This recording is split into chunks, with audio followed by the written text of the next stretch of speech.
उन तक पहुंच गई है, कल शाम को सब तक पहुंची है। जब पूरा देश सुन रहा है, दूर दूर के गांव के बैठे हुए लोग फोन करने लग रहे हैं, अरे भाई क्या हुआ, जिनको कोई पता भी नहीं होता।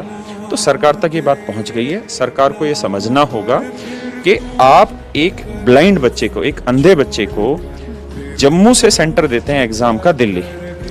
एक अंधा बच्चा जम्मू से दिल्ली आता है और जब वो दिल्ली आता है तब उसे पता चलता है कि उसका सेंटर बदल दिया गया है, दिल्ली नहीं, अब वो वापसी जाने लग रहा है। तो आप सोचिए क्या वो बच्चा देगा एग्जाम? नहीं।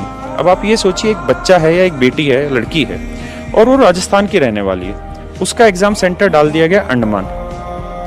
अंडमान जाने का कितना खर्चा लगेगा? आज के टाइम में फ्लाइट भी करेगा 20-25 हजार रुपये मिनिमम खर्चा लगेगा। एक बच्चा जो 99 रुपए का कोर्स नहीं ले पा रहा है वो यूट्यूब पे पढ़ने लग रहा है। हमारे यूट्यूब पे सब्सक्राइबर क्यों है?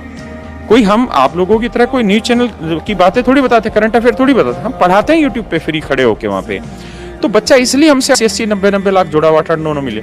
अब सोचिए 25,000 रुपए एक बच्चा या बच्ची देगी और जो यहाँ से दिल्ली से जाएगा, राजस्थान से जाएगा अंडमान, कैसे पॉसिबल हो सकता है? उस भारत के गांव से जहां आज भी लड़की को अकेले नहीं निकलने दिया जाता है, लड़की के साथ उसका भाई जाएगा या उसकी माँ जाएगी, और आप उससे उम्मीद कर रहे हैं कि एक लड़की वहां जाए और फिर एसएससी की तरफ से जवाब ये आता है कि हम अपने टाइम पे धक्के खा के जाते थे। अरे सर, आप अपने टाइम पे धक्के खा के जाते थे तो आप अपनी औलाद को भी तो एक दिन धक्के खिला दीजिए, एक दिन उनको भी तो भेजिए। भाई यहाँ जितने भी बच्चे हैं वो किस बैकग्राउंड के हैं?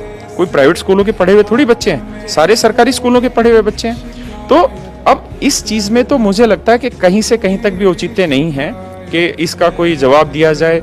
अब जो हमारे अगेंस्ट कैंपेनिंग स्टार्ट होने लग रही कोचिंग माफिया, तो शायद उन लोगों को समझ नहीं आ रही कि अगर आप आज सही गलत की पकड़ नहीं कर पा रहे हैं तो फिर कब इस देश में सुधार होगा।